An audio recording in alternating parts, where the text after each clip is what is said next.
அஸ்ஸலாமுஅலைக்கும். Hi friends, எல்லோரும் எப்படி இருக்கீங்க? இந்த வீடியோ போன வீடியோவோட கண்டினியூவேஷன் தான். பட் இது ஷூட் பண்ணதுமே நெக்ஸ்ட் டே தான். அது ஒரு டேயில் வந்து ரெடி பண்ணியிருந்தேன். இது அதுக்கு அடுத்த நாள் வந்து ரெடி பண்ணது. ஸோ அதனால் இது வந்து எபிசோட் 2ன்னு வச்சுக்கலாம். ஸோ வாங்க நம்ம இப்போ இந்த வீடியோக்குள்ளே போகலாம். ஸோ இன்றைக்கி ஃபஸ்ட்டு வந்து நான் வந்து ஃப்ரோசன் ரோட்டி வந்து ரெடி பண்ண போகிறேன். அதுக்காக நான் வந்து என்னோடய ஸ்டாண்ட் மிக்சர் வந்து எடுத்திருக்கேன். இந்த மிக்சரை பொறுத்த வரைக்கும் மோஸ்ட்லி வந்து நான் பேக்கிங்காக தான் யூஸ் பண்ணுவேன். க்ரீம் விப் பண்ணுறதுக்கு, ப்ரெட் மேக்கிங்காக தான் மெயினாக யூஸ் ஆகும். பட்டு இதில் வந்து நம்ம நல்லா மாவும் வந்து பிசைஞ்சு எடுத்துக்கலாம். சப்பாத்தி மாவுலாம் நல்லா சூப்பராக பிசைஞ்சு கொடுத்துரும். இப்போ நான் இதில் வந்து 2 கிலோ அளவுக்கு வந்து நான் கோதுமை மாவு வந்து ஆட் பண்ணிக்கிறேன்.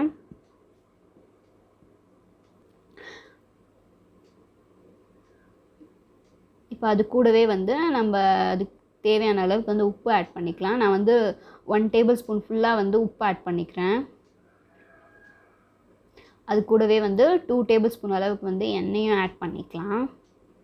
இப்போ இது கூடவே வந்து நான் கொஞ்சமாக வந்து தண்ணி ஆட் பண்ணியிருக்கேன். ஸோ நம்ம வந்து மிஷின் ஆன் பண்ணிவிட்டு தண்ணி ஊற்றிட்டா அப்படியே மாவுலாம் வந்து மேலே பறந்துடும். அதனால் ஸ்டார்டிங்கில் வந்து கொஞ்சமாக வந்து தண்ணி ஆட் பண்ணிக்கலாம். இப்போ பார்த்திங்கன்னா இப்போ நான் மிஷினை வந்து ஸ்டார்ட் பண்ணிட்டேன். கொஞ்சம் கொஞ்சமாக நம்ம வந்து தண்ணி ஆட் பண்ணிகிட்டே போகலாம். ரொம்ப நேரம் நிற்கணும் அப்படின்னு அவசியம் இல்லை. கொஞ்சம் கொஞ்சமாக நம்ம வந்து தண்ணி ஆட் பண்ணி விட்டுட்டு போயிட்டோன்னா அது வந்து நல்லா பிசைஞ்சு வச்சிரும். இப்போ பார்த்திங்கன்னா எந்த அளவுக்கு பிசைஞ்சிருக்கு பாருங்கள். இப்போ இன்னும் வந்து கொஞ்சம் தண்ணி ஊற்றி நான் வந்து பிசைய விட்டுறேன். இப்போ பார்த்திங்கன்னா இது கொஞ்சம் நல்லா பிசைஞ்சிருச்சு பாருங்கள்.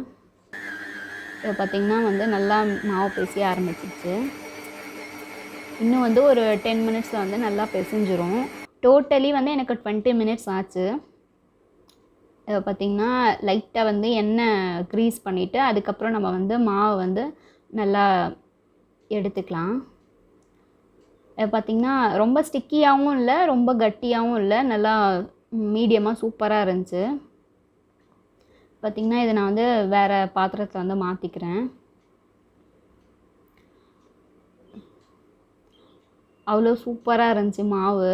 நம்ம கையில் பிசைஞ்சா கூட இந்த அளவுக்கு வந்து நல்லா சாஃப்டாக வருமானு தெரியல. கையில் பிசைஞ்சால் வரும், பட் ரொம்ப நேரம் வந்து பிசைகிற மாதிரி இருக்கும். இப்போ நம்ம இதை வந்து சைடில் வந்து எடுத்து வச்சுக்கலாம். இப்போ பார்த்திங்கன்னா நான் வந்து பஜ்ஜி போண்டா மிக்ஸ் வந்து ரெடி பண்ணுறேன். அதுக்கு 1 கப் அளவுக்கு கடல மாவு எடுத்திருக்கேன். வந்து 1/8 கப் வந்து அரிசி மாவு எடுத்திருக்கேன். அது கூடவே வந்து 1/4 டீஸ்பூன் அளவுக்கு ஹிங் எடுத்திருக்கேன், பெருங்காயம். அது கூடவே 1/2 டீஸ்பூன் அளவுக்கு கரம் மசாலா, 1/2 டீஸ்பூன் அளவுக்கு பேக்கிங் பவுடர், பேக்கிங் சோடா கிடையாது, பேக்கிங் பவுடர்.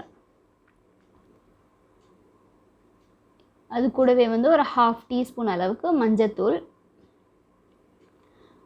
நான் வந்து மிளகாத்தூளை இந்த ஸ்டேஜ்லேயே போட்டு மொத்தமாக சலித்து எடுத்துக்கலாம். பட் நான் வந்து மறந்து போயிட்டேன். அதனால் வந்து லாஸ்ட்டாக வந்து சலித்து போட்டிருப்பேன். நீங்கள் இந்த ஸ்டேஜ்லேயே வந்து மிளகாத்தூளும் போட்டு நல்லா சலித்து எடுத்துக்கோங்க. இந்த மாதிரி கட்டி தட்டாமல் வந்து நம்ம சலித்து எடுத்துக்கலாம். பார்த்திங்கன்னா நான் வந்து மிளகாத்தூள் போட மறந்துட்டேன். அதுதான் வந்து ரிவைஸ் பண்ணிகிட்ருக்கேன். 1.5 டேபிள் ஸ்பூன் அளவுக்கு வந்து மிளகாத்தூள் ஆட் பண்ணியிருக்கேன். இப்போ மிளகாத்தூளும் ஆட் பண்ணி நல்லா வந்து மிக்ஸ் பண்ணி எடுத்துக்கலாம். இப்போ இதை வந்து ஒரு கிளாஸ் ஜார் ஏர் டைட் கண்டெய்னரில் போட்டு நல்லா வந்து க்ளோஸ் பண்ணி எடுத்து வச்சுக்கலாம். இது கிட்டத்தட்ட 1 மந்த் வரைக்கும் யூஸ் பண்ணிக்கலாம். நம்ம ஜஸ்ட்டு தண்ணி, உப்பு, இஞ்சி பூண்டு பேஸ்ட் போட்டு மிக்ஸ் பண்ணி பஜ்ஜி போண்டா வந்து போட்டுக்கலாம். பார்த்திங்கன்னா ஃப்ரோசன் ரோட்டி வந்து ரெடி பண்ணி எடுத்துக்கலாம். அதுக்கு நான் வந்து பிசைஞ்சு வச்ச மாவை வந்து 2ஆக வந்து கட் பண்ணி எடுத்துக்கிறேன்.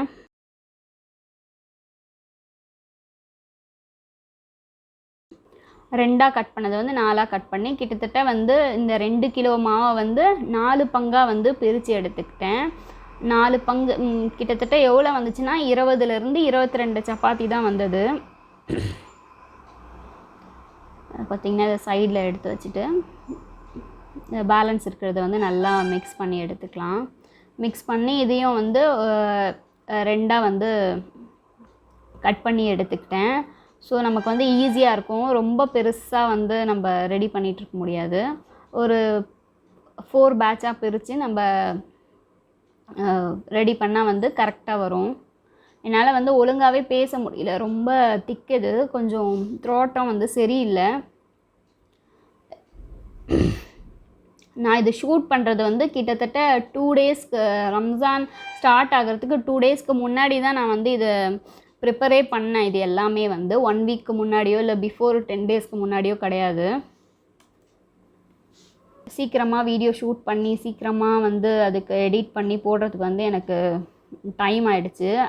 அதனால் நான் ஏதோ பேசுகிறது தான் மிஸ்டேக் இருந்தால் சாரி, மன்னிச்சிருங்க. இப்போ இந்த சப்பாத்தியை வந்து நம்ம 5லேருந்து 6 வந்து போடலாம். பட் 5 வந்து பெட்டர். பட் இந்த டைம் வந்து நான் 6 தான் வந்து பால்ஸ் வந்து ரெடி பண்ணியிருந்தேன். சைடில் நம்ம தவா வந்து ஆன் பண்ணி வச்சிடலாம். இப்போ நம்ம சின்ன சின்னதாக கட் பண்ணதை வந்து நல்லா பால் மாதிரி சின்ன சின்ன பாலாக வந்து ரெடி பண்ணி எடுத்து வச்சுக்கலாம். இப்போ இதை வந்து கொஞ்சமாக வந்து கோதுமை மாவில் டஸ்ட் பண்ணிவிட்டு ஒரு சின்ன சர்க்கிள் அளவுக்கு நம்ம வந்து தேய்ச்சி எடுத்துக்கலாம். ரொம்ப பெருசாலாம் வந்து அப்படியும் பண்ணலாம். நம்ம நார்மலாக கூட நம்ம ஒரு சப்பாத்தியாக தேய்ச்சி கூட லைட்டாக குக் பண்ணி எடுத்து வச்சுக்கலாம். பட் நான் வந்து சீக்கிரமாக முடியணும் அப்படின்றதுக்காக நான் வந்து இந்த மாதிரி மெத்தடில் பண்ணுறேன். பார்த்திங்கன்னா இதே மாதிரி வந்து சின்னதாக வந்து நம்ம லைட்டாக வந்து தேய்ச்சி எடுத்துக்கலாம், சின்ன சர்க்கிளாக. இந்த மாதிரி எல்லா மாவையும் வந்து நம்ம தேய்ச்சி எடுத்துக்கலாம். இப்போ நம்ம கட் பண்ணி வச்சுருக்கிற எல்லா மாவையும் இதே மாதிரி வந்து தேய்ச்சி எடுத்துக்கலாம்.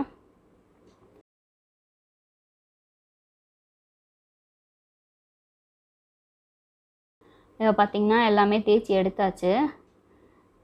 இப்போ இதில் வந்து கொஞ்சமாக வந்து ஆயில் வந்து க்ரீஸ் பண்ணி எடுத்துக்கலாம். பராட்டாக்கெலாம் வந்து க்ரீஸ் பண்ணுவோம்ல, அந்த மாதிரி நல்லா ஆயில் வந்து ஃபுல்லாக வந்து ஸ்ப்ரெட் பண்ணுங்கள். கொஞ்சம் கூட கேப் இல்லாமல் எல்லா இடத்துலையும் நல்லா ஸ்ப்ரெட் பண்ணி எடுத்துக்கோங்க. இல்லைனா வந்து குக் ஆகும்போது சில டைமில் வந்து ஒட்டிக்க சான்ஸ் இருக்குது. அது மேலே கொஞ்சமாக வந்து கோதுமை மாவு டஸ்ட் பண்ணிவிட்டு இன்னொரு சப்பாத்தி மாவு வந்து மேலே வச்சுருங்க. அதுக்கு மேலே சேம் ப்ராசஸை வந்து ஃபுல்லாக வந்து ரிப்பீட் பண்ணணும். எண்ணெய் தடவி மறுபடியும் மாவு டஸ்ட் பண்ணி அதுக்கு மேலே இன்னொரு சப்பாத்தி வைக்கிறது. இதே மாதிரி வந்து எல்லா அந்த 6 சப்பாத்தி தேய்ச்சி வச்சுருக்கோம் பார்த்திங்களா, 6ஐயும் வந்து மேலே வந்து இதே மாதிரி வந்து ஒன்றுக்கு மேலே ஒன்றா அடுக்கிட்டு வந்துடலாம். இது எல்லாம் முடிஞ்சதுக்கப்புறமா வந்து லைட்டாக வந்து கோதுமை மாவு மேலே டஸ்ட் பண்ணிக்கோங்க. அப்போ வந்து அந்த சிலிக்கான் மேட்டோட கையோட ஒட்டாது.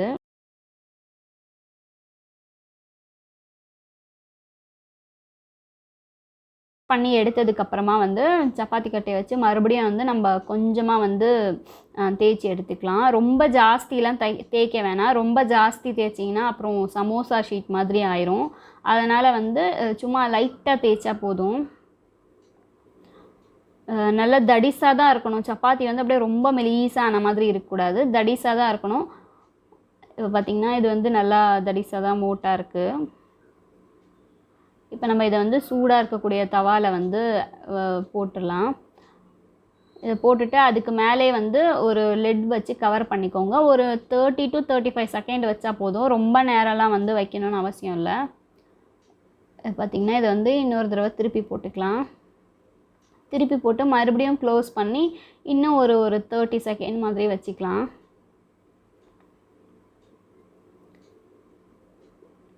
பார்த்திங்கன்னா இது முக்கால்வாசி வந்து ரெடி ஆகிடுச்சு. ரொம்பலாம் ஒன்றும் நான் குக் பண்ண கிடையாது. ஜஸ்ட்டு வந்து வச்சு ஒரு 30 செகண்டு இந்த பக்கம் திருப்பி ஒரு 30 to 40 செகண்ட், அவ்வளோதான்.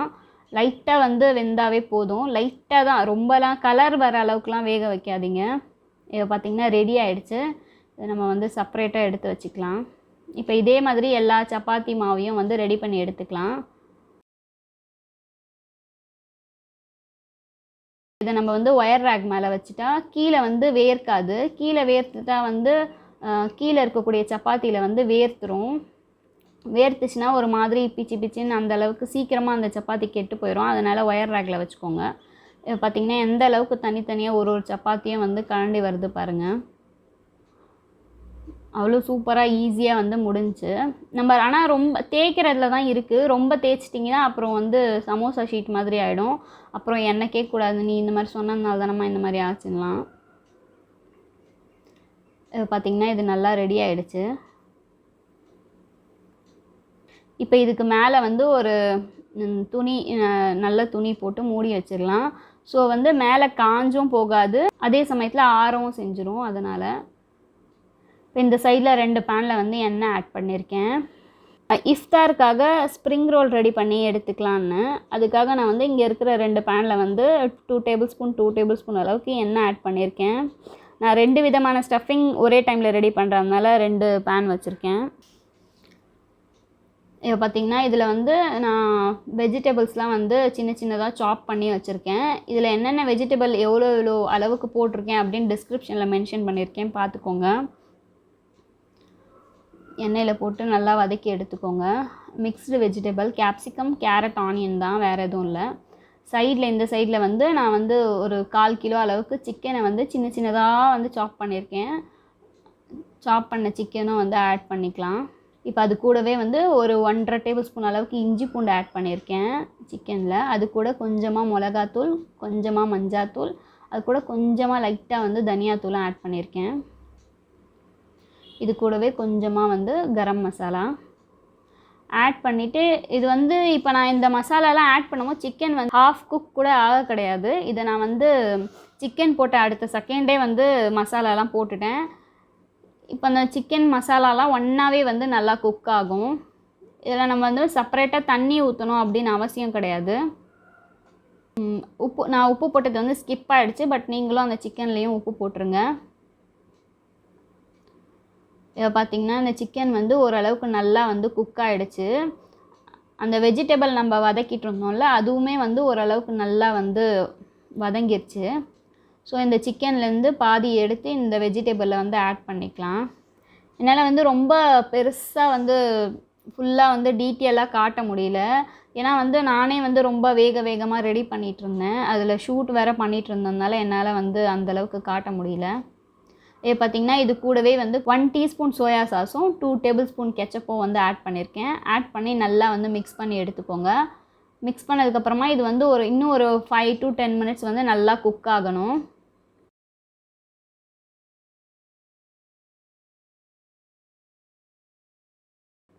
லாஸ்ட்டாக வந்து பெப்பர் போட்டு நம்ம இறக்கிடலாம். இன்னொரு ஸ்டஃபிங்காக 4 பெரிய வெங்காயத்தை சின்ன சின்னதாக சாப் பண்ணி வச்சுருந்தேன். பட் அதெல்லாம் வந்து வீடியோ எப்படி தான் மிஸ் ஆச்சுன்னு தெரில, பட் மிஸ் ஆகிடுச்சு. எதுவும் இல்லை, 2 டேபிள் ஸ்பூன் எண்ணெயில் கட் பண்ணி வச்சுருந்த வெங்காயத்தையும் அது கூட கொஞ்சமாக கரம் மசாலா, ஒரு 1.5 டேபிள் ஸ்பூன் அளவுக்கு இஞ்சி பூண்டு போட்டு நல்லா வதக்கி எடுத்திருக்கேன். அவ்வளோதான், பெருசாக வேறு எதுவும் இல்லை. இது கூடவே இதுக்கு முன்னாடி நம்ம வந்து வதக்கி வச்சுருந்தோம் பார்த்திங்களா, பாதி சிக்கன் இன்னும் கொஞ்சம் எக்ஸ்ட்ரா எடுத்து வச்சுருந்தோம்ல, அந்த சிக்கனை இதோட சேர்த்து வந்து நல்லா மிக்ஸ் பண்ணி எடுத்துக்கோங்க. சிம்பிள் இன்க்ரீடியண்ட் தான், பட் டேஸ்ட் வந்து அவ்வளோ சூப்பராக இருக்கும். பெருசாக எதுவுமே இல்லை, வெங்காயம், இஞ்சி பூண்டு, சிக்கன், அவ்வளோதான். அவ்வளோ டேஸ்ட்டாக இருக்கும் இந்த ஸ்டஃபிங். இது கூடவே வந்து கொஞ்சமாக வந்து கரம் மசாலா ஆட் பண்ணிக்கலாம். 1/2 டீஸ்பூன் அளவுக்கு சோயா சாஸ், 2 டேபிள் ஸ்பூன் அளவுக்கு வந்து கெச்சப் ஆட் பண்ணியிருக்கேன். ஆட் பண்ணி இதை வந்து நல்லா வந்து மிக்ஸ் பண்ணி எடுத்துக்கோங்க. இதில் நான் பெருசாக மிளகாத்தூள், மஞ்சாத்தூள்னு எதுவுமே வந்து ஆட் பண்ண கிடையாது. அப்படி இருந்தாலும் டேஸ்ட் வந்து சூப்பராக இருக்கும். காரம் சாப்பிட்றவங்களா இருந்தால் பச்சை மிளகா ஆட் பண்ணிக்கோங்க. ஸ்ப்ரிங் ரோலெல்லாம் பச்சை மிளகா இருந்தால் எனக்கு அந்தளவுக்கு பிடிக்காததுனால நான் ஆட் பண்ணல. இன்னும் ஒரு 5 to 10 மினிட்ஸ் மாதிரி வதக்கி எடுத்துக்கோங்க. லாஸ்ட்டாக கொத்தமல்லி போட்டு இறக்கிடுங்க. இது பார்த்திங்கன்னா இந்த சப்பாத்திலாம் வந்து நல்லா ஆறிடுச்சு. இது வந்து நம்ம ஏர்டைட் ஜிப்லாக் கவரில் வந்து போட்டு எடுத்து வச்சுக்கலாம். முடிஞ்ச அளவுக்கு காற்று எவ்வளோ முடியுதோ அவ்வளோ வந்து வெளியே எடுத்துருங்க. கொஞ்சம் ஒரு மாதிரி கட்டியாக ஆகிடும். காற்று இல்லைன்னா வந்து பர்ஃபெக்டாக இருக்கும்.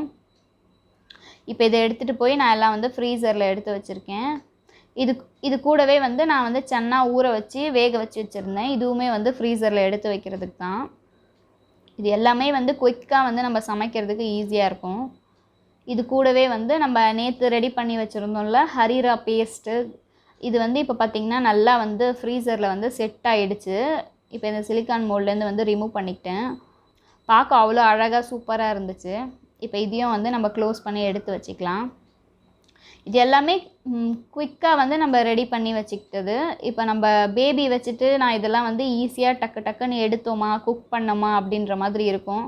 அவனை வச்சுக்கிட்டு இதை க்ளீன் பண்ணிவிட்டு அதை கட் பண்ணிவிட்டு அதை வதக்கிட்டு எனக்கு அவ்வளோ டைம் வந்து இருக்கிறது இல்லை. அதுவும் மெயினாக சஹார் டைம்லேயும் சரி இஃப்தியார் டைம்லேயும் சரி அவன் கூடயே இருப்பான். அவன் கூட இருந்தால் எந்த ஒரு வேலையுமே செய்ய விட மாட்டான். அதனால தான் இப்போ பார்த்திங்கன்னா ஸ்ப்ரிங் ரோல் ஷீட் வந்து நான் ரெடிமேடாக வாங்கியிருந்தேன்.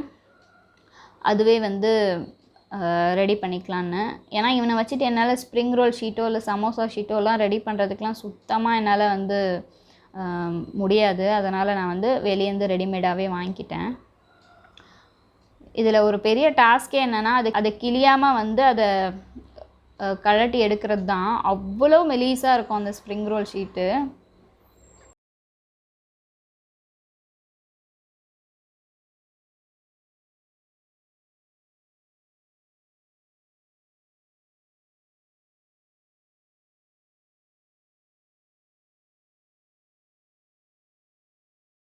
நம்ம வந்து இந்த ஸ்ப்ரிங் ரோலை வந்து ஒரு கிளாத்தில் வச்சு பேலன்ஸ் இருக்கிற ஸ்ப்ரிங் ரோலை மூடி வச்சிடலாம்.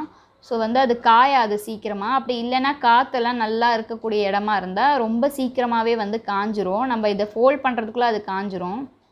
இப்போ இதை வந்து ஸ்டிக் பண்ணுறதுக்காக நான் ஒரு 2 டேபிள் ஸ்பூன் அளவுக்கு வந்து கோதுமை மாவு எடுத்திருக்கேன். அது கூடவே வந்து கொஞ்சமாக வந்து தண்ணி ஆட் பண்ணி நல்லா மிக்ஸ் பண்ணி எடுத்துக்கலாம். தோசை மாவு கன்சிஸ்டன்சிக்கு வந்து நம்ம மிக்ஸ் பண்ணி எடுத்துக்கலாம். அப்போ நம்ம ஸ்டிக் பண்ணுறதுக்கு ரொம்ப ஈஸியாக இருக்கும். இது பார்த்திங்கன்னா இது ரெடி பண்ணி எடுத்து வச்சுட்டு அதுக்கப்புறமா வந்து நம்ம பார்த்திங்கன்னா ஸ்டஃபிங் வந்து நம்ம ஸ்டஃபிங் வந்து போட்டுக்கலாம். நம்ம சென்டராகவும் போட வேணாம், ரொம்ப ஓரமாகவும் போட வேணாம். கொஞ்சம் ஒரு நான் எந்த இடத்துல வச்சுருக்கேன்னு பாருங்கள். இப்போ இந்த 2 சைடில் இருக்கக்கூடிய அந்த ட்ரையாங்கிளையும் எடுத்து சென்டராக போட்டு இதை வந்து மேலே இருக்கிறது இப்படி மடிச்சிடலாம். நான் வந்து இந்த மாதிரி தான் மடிப்பேன். எனக்கு வந்து இது வந்து ஈஸியாக இருந்துச்சு. சில பேர் இன்னும் வித்தியாசமாக வந்து ஃபோல்ட் பண்ணுவாங்க. பட் எனக்கு இந்த ஃபோல்டிங் மெத்தட் தான் வந்து கரெக்டாக இருந்துச்சு. இப்போ அந்த பேஸ்ட் நம்ம ரெடி பண்ணி வச்சுருந்தோம்ல, அந்த கோதுமை மாவு பேஸ்ட், அதை வந்து இந்த எண்டில் வந்து நல்லா ஸ்ப்ரெட் பண்ணிவிட்டு இப்போ நம்ம இதை வந்து நல்லா கொஞ்சம் டைட்டாக வச்சு மூடுங்க. ஸோ வந்து நம்ம வறுக்கும் போது உள்ளேருந்து எந்த ஒரு திங்ஸும் வந்து வெளியே வராது. ஸோ அதனால் பார்த்திங்கன்னா இதே மாதிரி எல்லா ஸ்ப்ரிங் ரோல் ஷீட்டையும் வந்து நான் ரெடி பண்ணி எடுத்து வச்சுக்கிறேன். பட் இதெல்லாம் ரொம்ப வந்து டைம் டேக்கிங் தான். பட் கொஞ்சம் ஸ்ட்ரகிள் எடுத்து டைம் கொடுத்து நம்ம இதெல்லாம் ரெடி பண்ணி வச்சிட்டோன்னா, பட் அந்த சுச்சுவேஷனில் அந்த ரெடி பண்ணக்கூடிய அந்த டைமில் இஃப்தியார் சஹார் டைம்லலாம் அவ்வளோ ஹெல்ப்ஃபுல்லாக இருக்கும், அவ்வளோ ஈஸியாக இருக்கும். நான் அதனாலே வந்து ரெடி பண்ணி வச்சுக்கிட்டேன் எல்லாமே. ஃபஸ்ட்டு எனக்கு பெருசாக ரெடி பண்ணுற ஐடியாவே இல்லை. பட் என் பையன் இப்போல்லாம் வந்து கொஞ்சம் ஓவராக வந்து தவழ ஆரம்பிச்சிட்டான். அவனை பிடிக்கிறதே எனக்கு வந்து கரெக்டாக இருந்துச்சு. அதனால் என்னால் முடியலை. ஸோ அதனால தான் நான் வந்து இது எல்லாமே ரெடி பண்ணி எடுத்து வச்சுக்கிட்டேன். இப்போ இந்த ஸ்ப்ரிங் ரோல் ஷீட்டை வந்து எல்லாமே வந்து ஃபினிஷ் பண்ணியாச்சு. இதை வந்து லைனாக வந்து ஜிப்லாக் கவரில் வந்து அடுக்கி வச்சுக்கலாம். ஸோ வந்து அது வந்து உடையாது. நம்ம ஃப்ரிட்ஜில் வைக்கும் போது ஃப்ரிட்ஜ்லேயும் வந்து கச்சக்கச்சன்னு வைக்காமல் நல்லா ப்ராப்பராக ஒரு ஒழுங்கான சர்ஃபேஸில் வைங்க. செட் ஆனதுக்கப்புறம் நமக்கு வேறு எப்படி வேணால் வச்சுக்கலாம். பட் செட் ஆகிறதுக்கு முன்னாடி வந்து ப்ராப்பராக வச்சு எடுத்துக்கோங்க. எனக்கு இந்த 2 ஸ்டஃபிங்கும் அது கூட இந்த ஸ்ப்ரிங் ரோல் ஷீட் வந்து 20 ஸ்ப்ரிங் ரோல் வந்து வந்திருக்கு. இப்போ பார்த்திங்கன்னா இது அதுக்கு அடுத்த நெக்ஸ்ட் டே எல்லாமே வந்து ரெடி பண்ணி ப்ராப்பராக எடுத்து வச்சுருக்கேன். இந்த 2 நாள் நான் கஷ்டப்பட்டு ரெடி பண்ண எல்லா பலனும் இங்கே இருக்குது. இது பார்த்திங்கன்னா ஹரீரா பேஸ்டோடைய அந்த க்யூபு. இது வந்து சப்பாத்தி வந்து 3 கவர் வந்து வந்திருக்கு. இப்போ பார்த்திங்கன்னா ஃப்ரோசன் சப்பாத்தியும் வந்து இருக்குது பாருங்கள். பார்த்திங்கன்னா நல்லா ஷீக் கபாபும் நல்லா வந்து ஃப்ரோசன் ஆகிருக்கு. இது பார்த்திங்கன்னா கொண்டக்கடலை. இங்கே பார்த்திங்கன்னா குஃப்தாவும் வந்து நல்லா ஃப்ரோசன் ஆகிருக்கு. இது கூடவே மீனும் சிக்கனும் வந்து அது மேரினேட் பண்ணி அதுவும். இது வந்து பட்டர் சிக்கன். தேவைப்படும் போது ஒரு பாக்கெட் எடுத்தோமா 1/2 kg சிக்கன் போட்டோமா கரெக்டாக இருக்கும். இது வந்து மிட்டா சேமியா, பால் போட்டு சர்க்கரை போட்டால் ரெடி ஆகிடும். இது வந்து வெங்காயம் தக்காளி பேஸு. இப்போ பார்த்திங்கன்னா green base, chicken green base. சிக்கனும் போடலாம், வெஜிடபிளும் போடலாம், பன்னீர் போடலாம், எப்படியும் அதுக்கேற்ற மாதிரி. இது பார்த்திங்கன்னா உளுத்தம் மாவு அரைச்சி வச்சுருக்கேன். இதுவும் வந்து 4 நாள் வரைக்கும் ஃப்ரிட்ஜில் தாங்கும். ஒன்றும் பிரச்சனை இருக்காது. நான் வந்து ஒரு நாள் விட்டு ஒரு நாள் வந்து 2 தடவை வறுத்தாவே வந்து சரியாக போயிடும். பார்த்திங்கன்னா தேங்காய் தக்காளி வந்து அரைச்சி வச்சோம் பார்த்திங்களா அது. இது வந்து அந்த குருமா பேஸ், அந்த குருமாவுடைய அந்த தேங்காய் பேஸ்ட் அது. பார்த்திங்கன்னா எல்லா ப்ரிப்ரேஷனும் வந்து முடிஞ்சு. இது ரெடி பண்ணுறதுக்கே எனக்கு 2 நாள் ஆச்சு. 2 நாள் வந்து ரொம்ப கஷ்டப்பட்டு குழந்தையும் பார்த்துக்கிட்டு அதே சமயத்தில் இதெல்லாம் ரெடி பண்ணுறதுக்கு எனக்கு சுத்தமாகவே முடியல. இருந்தாலும் நான் வந்து ரெடி பண்ணி வீடியோ ஷூட் பண்ணி போட்டிருக்கேன். நெக்ஸ்ட்டு வரக்கூடிய ரம்ஜான் டேஸில் வந்து நான் வந்து குக் பண்ணும்போது உங்களுக்கு நான் வீடியோ எடுத்து காட்டுறேன். வீடியோ பிடிச்சிருந்தா லைக் பண்ணுங்கள், சப்ஸ்கிரைப் பண்ணுங்கள். நெக்ஸ்ட் வீடியோவில் பார்க்கலாம். தேங்க்ஸ் ஃபார் வாட்சிங்.